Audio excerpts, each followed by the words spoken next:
Jamaah pengajian yang sangat kami banggakan, agar kita bisa melangkah menuju kepada Allah, maka perlu kita fahami statement-statement yang disampaikan oleh Al-Imam Ibnu Athaillah dalam kitab Hikam ini. Beliau mengatakan, kaifa yashraku qalbun suwarul akwani muntabi'atun fi mir'atihi. Bagaimana hati bisa mengkilap sementara bayang-bayang benda, bayang-bayang makhluk masih menempel dalam hati kita, masih melekat sangat kuat dalam hati kita. Am kaifa yarhalu ilallah wa huwa mukabbalun bi syahwatihi. Atau bagaimana hati kita bisa melangkah menuju kepada Allah sementara hati masih terbelenggu dengan keinginan-keinginan. Seorang yang tidak lagi terpengaruh, tidak lagi tergoda oleh berbagai keinginan, atau telah bebas dari hawa nafsu dan tidak mengejar dan tidak mendambakan dan tidak mengharapkan dan juga tidak terjebak dalam rasa kepemilikan, maka dia akan mampu melangkah dengan cepat menuju Tuhannya.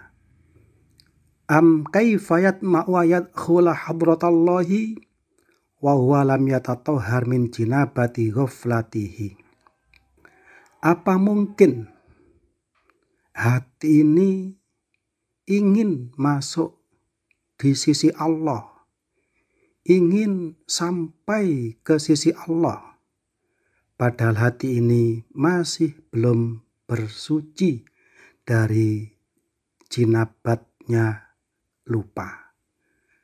Dalam kata lain, ada yang mengatakan dari lupa yang disamakan dengan jinabat.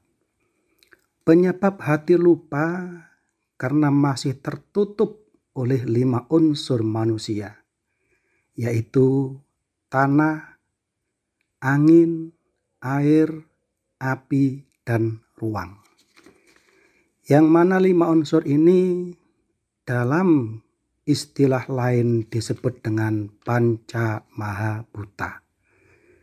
Kenapa disebut dengan panca maha buta? Karena siapapun orang yang masih selalu menuruti keinginan-keinginan tubuh, yang selalu menuruti keinginan-keinginan nafsu, yang selalu ingin hidupnya mewah, yang selalu ingin menikmati kuliner-kuliner, yang selalu ingin menikmati makanan-makanan yang lezat, maka dia pasti lupa pada Tuhannya. Sedikit sekali orang-orang yang senang menikmati makanan-makanan lezat yang mampu mensyukuri makanan tersebut.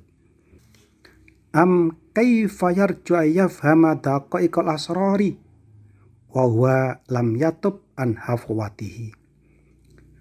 Apa mungkin hati kita ini akan memahami sesuatu yang rumit, sesuatu yang sirri, sesuatu yang kita anggap sebagai sesuatu yang istimewa untuk kita ketahui, sementara hati masih belum bertobat dari kesalahannya.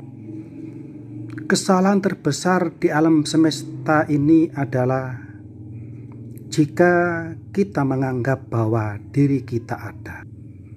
Dan kesalahan ini belum kita sadari penuh, bahwa dimanapun kita merasa bahwa diri kita itu ada, maka itu adalah sebuah kesalahan.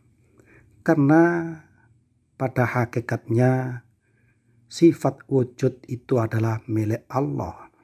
Sehingga selain Allah tidak ada yang wujud. Dan di sini kita memahami bahwa kalau kita merasa ada berarti wujud, maka kita telah berbuat salah. Maka sangat penting kita menyelami sesuatu yang menyebabkan kita menjadi fana atau sirna. Baik fana fil af'al, yaitu sirna dalam gerak, dengan arti tidak ada gerak apapun selain Allah. Tidak ada yang menggerakkan apapun selain Allah. Ataupun juga fana'un fis sifat, sirna dalam sifat, dengan arti tidak ada yang hidup, tidak ada yang alim, tidak ada yang mampu, tidak ada yang berkehendak, tidak ada yang mendengar, tidak ada yang melihat, tidak ada yang berbicara kecuali Allah. Dan juga fana'ud dzat, sirna dalam zat, dengan arti tidak ada yang wujud kecuali Allah. Disinilah kita akan memahami bahwa kesalahan terbesar di alam semesta ini adalah ketika kita menganggap bahwa diri kita ada.